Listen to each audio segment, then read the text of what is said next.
Assalamualaikum warahmatullahi wabarakatuh. Terima kasih buat kalian yang udah klik video ini. Thanks banget. Nah, jadi hari ini aku mau cerita ke kalian tentang kasus pembunuhan berantai terfenomenal di dunia. Kenapa? Karena kasus pembunuh berantai ini itu sampai sekarang kasusnya itu belum bisa dipecahkan. Yaitu kasusnya Jack the Ripper.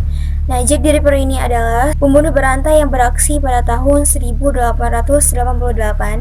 di sebuah distrik yang ada di London, yaitu Whitechapel. Whitechapel adalah sebuah kawasan yang ada di Inggris yang sangat dipenuhi oleh imigran sampai kawasannya itu menjadi kumuh dan overpopulation, ya mungkin karena saking banyaknya penduduknya jadi tempatnya itu jadi kumuh gitu. Kondisi perumahan dan pekerjaan memburuk, perampokan dan kekerasan menjadi hal yang biasa saja terjadi di Whitechapel. Saking berbahayanya di Whitechapel itu mereka tuh kayak setiap harinya tuh terjadi kekerasan dan bahkan perampokan. Dan perempuan-perempuan di sana pun bekerja sebagai wanita malam untuk bertahan hidup. Nah, aksi Jack the Ripper ini itu kalau dihitung-hitung itu terjadi selama 3 bulan. Nah, bayangin aja selama 3 bulan dia beraksi, sampai sekarang itu kasusnya itu masih dipertanyakan dan penjahatnya pun belum bisa ditangkap. Jadi buat kalian yang penasaran akan kelanjutannya kisah dari Jack the Ripper ini tuh, langsung aja ini dia videonya.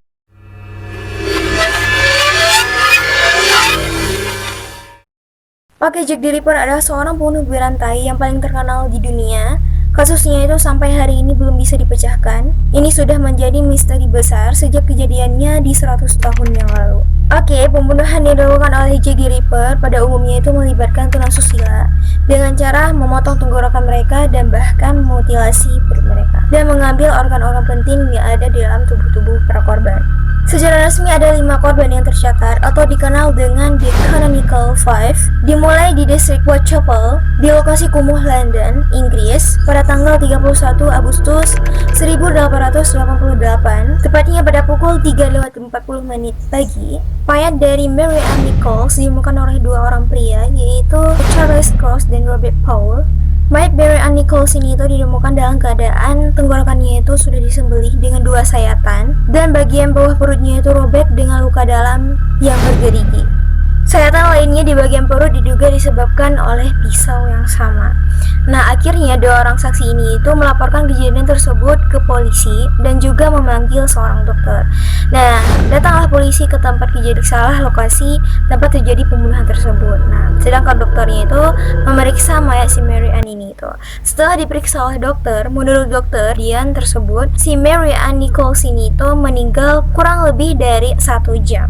Berarti pelaku dari pembunuh si Mary Ann ini itu masih berada di sekitar tempat kejadian. Nah, akhirnya polisi memeriksa lagi lah tempat terjadinya pembunuhan tersebut. Nah, setelah diperiksa sama polisi, namun tidak ditemukan orang-orang yang mencurigakan. Nah, sekitar 1 minggu kemudian, pada tanggal 8 September 1888, tepatnya pukul 6 pagi, ditemukanlah mayat Annie Chapman di dekat sebuah gerbang di halaman belakang sebuah rumah di Hanbury Street.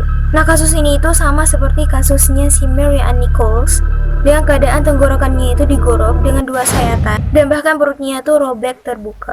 Dan setelah diperiksa, ternyata rahimnya itu sudah diambil oleh si pembunuh.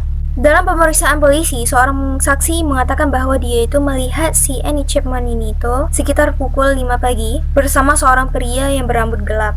Nah, menurut polisi, dari hilangnya organ-organ dari korbannya Jack the Ripper ini itu memunculkan dugaan bahwa si pelaku ini itu mempunyai pengetahuan tentang anatomi ataupun pengetahuan tentang bedah. Nah, hingga pada dini hari pada tanggal 30 September 1888, ditemukanlah mayat seorang perempuan bernama Elizabeth Stride di Bernard Street, Whitechapel dengan keadaan luka gorokan yang memutuskan arteri utama di bagian lehernya. Nah, awalnya polisi ini itu ragu apakah korban dari Elizabeth Stride ini itu termasuk korban dari Jack the Ripper atau tidak, karena kan si Elizabeth Stride ini itu tidak dimutilasi, cuman tenggorokannya saja tuh yang digorok. Karena banyak juga saksi-saksi yang menyampaikan asumsi yang berbeda-beda kepada polisi. Nah, jadinya polisinya tuh ragu apakah ini itu korban dari Jack the Ripper ataupun tidak.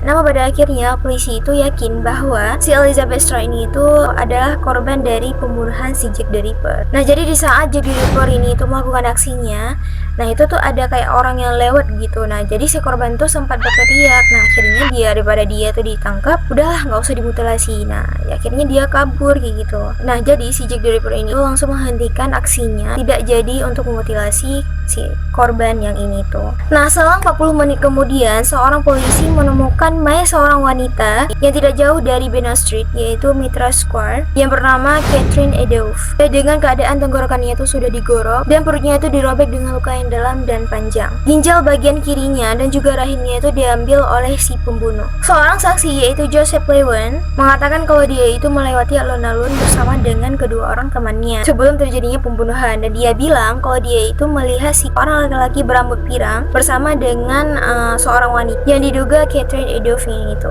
Kemudian pembunuhan Catherine Eddowes dan Elizabeth Strand ini tuh dijuluki dengan pembunuhan ganda ataupun double evil. Dan tidak jauh dari lokasi pembunuhan ini itu ditemukanlah celemek Catherine Eddowes yang berlumuran dengan darah, ditemukan di dekat pintu masuk sebuah rumah petak di Whitechapel. Pada tanggal 1 Oktober 1888 ditemukan ada sebuah postcard yang dikirim ke Central News Agency. Nah dalam surat ini pelakunya itu menyebutkan bahwa dirinya itu Saucy Jackie. Dalam postcard ini itu juga dia menceritakan pekerjaannya di double event, dan dia bilang bahwa salah satu daripada korbannya itu sempat berteriak sehingga dia itu tidak sempat untuk memutilasi korbannya tersebut. Lalu 1 bulan kemudian, tepatnya pada tanggal 9 November 1888 ditemukanlah mayat seorang perempuan yang bernama Mary Kelly di tempat tidurnya di Dorset Street pada pukul 10:45 pagi hari. Dan korban pembunuhan Mary Kelly ini itu merupakan pembunuhan terbrutal dan tersadis yang pernah dilakukan oleh Jack the Ripper. Nah bayangin aja keadaan si Mary Kelly ini tuh dengan lehernya tuh yang sudah digorok putus hingga tembus ke tulang belakang, dan organ-organ yang ada di dalam perutnya itu diambil semua oleh si pembunuh, dan jantungnya juga hilang. Dan si Mary Kelly ini tuh juga dikuliti sama si pembunuh.